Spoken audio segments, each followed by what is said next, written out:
Zee 24 तास एक पाऊल पुढे। दरोड्याच्या तयारीत असलेल्या एका टोळीची योजना पोलिसांनी हाणून पाडली। 7 जणांना पोलिसांनी अटक केली आहे। महापालिका आरोग्य सेवार्थ अशा नावाचा वापर करणारी एक इंडिगो गाडी पोलिसांनी हटकली।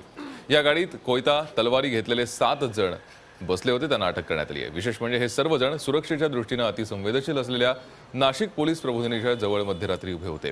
शीघ्र कृती दलाच्या पोलिसांनी त्यांना हटकलं असता हे सर्वजण पळू लागले। त्यावेळेस पाठलाग करत या सर्व आरोपींना शस्त्रास्त्रांसह ताब्यात घेण्यात आले। हे सर्व आरोपी दरोड्याच्या तयारीत असावेत असा संशय पोलिसांना आहे। या सर्वांना न्यायालयात हजर केलं असता 2 दिवसांची पोलीस कोठडी देण्यात आली आहे। गाडी चेक केल्या त्यात 7 व्यक्ती मिळून आलेत आणि 7 त्याचबरोबर त्यांची डीके वगैरे चेक केली असतात। त्यामध्ये हे हत्यारं जे आहेत, एक चॉपर, तलवार, मिरचीची पूड, रस्सी वगैरे मिळून आली।